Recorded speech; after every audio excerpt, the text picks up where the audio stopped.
Masalah yang paling sering terjadi, mengapa orang di kota-kota tidak terbentuk adalah menganggap bahwa duta pembaharuan itu sangat tinggi. Sehingga orang merasa takut untuk memulai. Padahal sebetulnya malah justru sama sekali tidak, ya. Karena di duta pembaharuan kita menampung semua, apapun yang terjadi kita tidak membuat itu menjadi satu halangan. Nah, Bapak Ibu Saudara, bagaimana sejarahnya terbentuknya tim Solo itu sangat sederhana.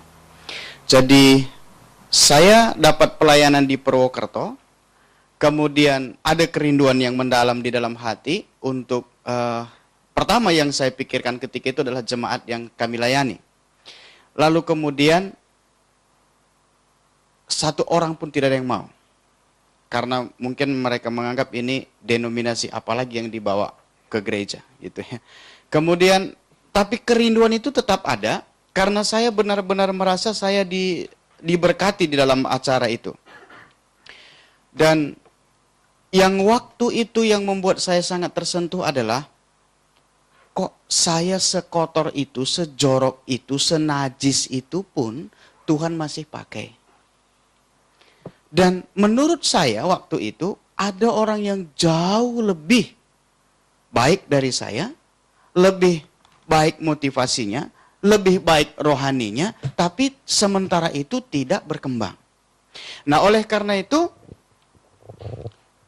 kerinduan ini karena di gereja saya tidak jalan awal-awalnya, lalu kemudian ada level 2 di Jogja, bertemu dengan beberapa orang termasuk Ibu Is dan teman-teman yang lain, kita mulai bertemu, bagaimana kalau kita mulai buat ini di Solo. Pemikiran kami awal sama dengan pemikiran Bapak Ibu sekarang ini.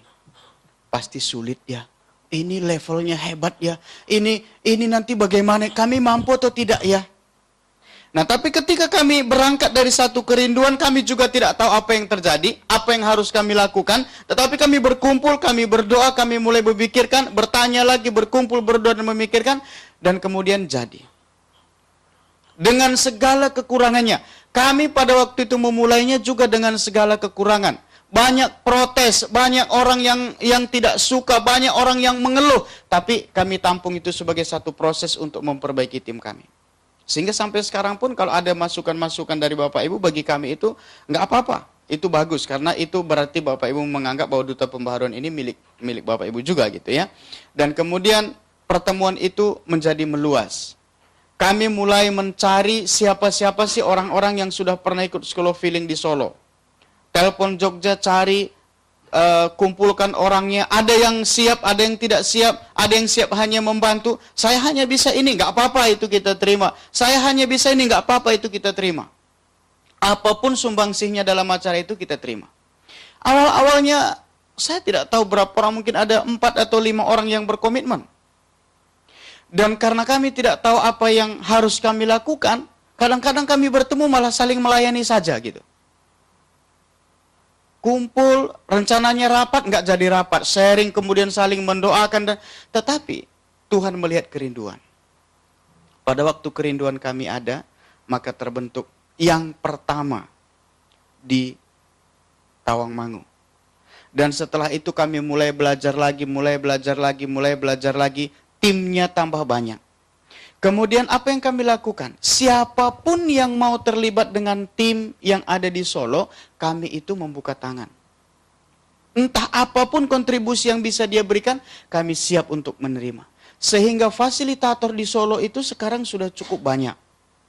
Kalau hanya untuk memimpin kelompok kecil, itu sudah banyak yang berani. Belum tentu bisa, belum tentu pandai, belum tentu hebat seperti yang Bapak Ibu bayangkan. Tapi dia sudah mau dan bisa membimbing.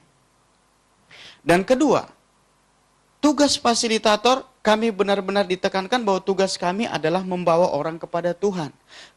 Kita sebagai fasilitator tidak bisa menjawab semua pertanyaan Bapak Ibu, dan juga tidak tahu semua apa jawabannya.